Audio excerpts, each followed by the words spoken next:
Gamers have to be the easiest consumers in the world to sell stuff to.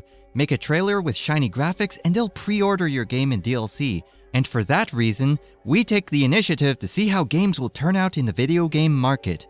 We look at them, we analyze them, we follow up on them, and then we learn from them. This time we follow up on the games we looked at between April and September of 2014 to see how they evolved, the new content, the community, the problems with the games, and if they were addressed or not. Have they improved with time, or have they become worse? As always, this is not a review of these games, but a look at how they evolved over the past few months. Goat Simulator was a silly game that relied on gimmicks and viral marketing to be successful, and it was. It was announced back in August that the game sold almost 1 million copies, so by now I think it's safe to assume it surpassed it. As for the content, there's over 100 maps in the Steam Workshop. As expected, people are busy and made their own silly maps. But what I didn't expect was for the developers to expand on the game further. Here we have Goat MMO Simulator. You may be asking, well, what the hell is this? Well, it's an MMO simulator with goats. I chose the microwave class. Yes, I'm a microwave. I throw pizzas as a weapon, and it pisses me off because you don't cook pizzas in a microwave. Dummy. It's a happy ending, and I still think the game sucks. Oh well. Don't play this for any sort of challenge or amazing gameplay. Play it for the silly fun factor. That's the whole point of the game, to be silly with these outrageous glitches. Kero Blaster is the sister game to Cave Story. It's an okay game in itself, and it feels much like the side-scrollers from a 16-bit console. I never thought this game would have much success in the market. It had a minimal amount of hype behind it, and you had to jump through more hoops to access it. So, what happened with this game? Nothing. It didn't have the same depth as Cave Story, simple as that. Even fans of Cave Story weren't really into it, but for the most part, very few people have actually heard of it, so it's no surprise that the game died not long after release. Watch Dogs feels like a simplified version of Grand Theft Auto for many reasons. The combat is a typical cover shooter. Money is worthless. The hacking was really just there to help me with my car chases and firefights, and there's tons of performance issues. It's an okay game in itself, but I'm left disappointed considering all the hype around it.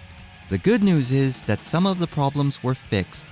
There were a couple of patches that did improve performance, or so they say. People continued to report stuttering issues after these patches. It gets even more interesting here. The worst mod re-added all the graphical effects that were present in the E3 2012 trailer. It turned out Ubisoft never removed them, they just disabled it.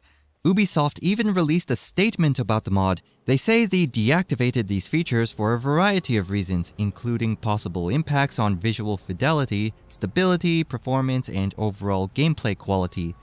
That's PR speak for the 360 can't handle it, so no one gets it. Enough of that. There's some DLC available. The big one is Bad Blood, where you play as that guy with the hair. T-Bone? That guy. It's supposedly better than the base game, except it's $15, so I'm not touching it. If you paid attention to Ubisoft's releases since then, you'll notice a trend when you look at the relationship with the gaming community, graphical and performance issues with their games, downplaying the severity of these issues, and in some cases, outright lying to people. I'm not playing anything by Ubisoft until things improve. We're not exactly running out of entertainment here. Besides, I don't like Uplay. XENONAUTS is supposed to be a faithful remake of the classic XCOM games of the 90s. I was really impressed by the game, until I found out later how stupid the mind control was.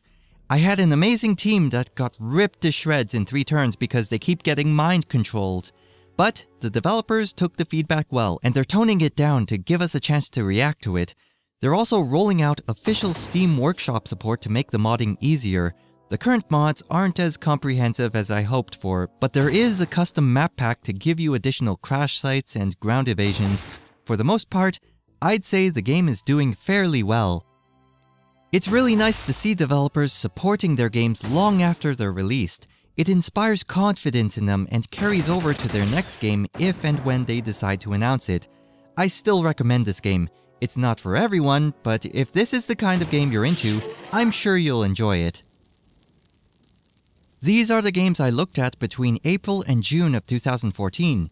Next time, we'll follow up on the games between July and September. Thanks for watching!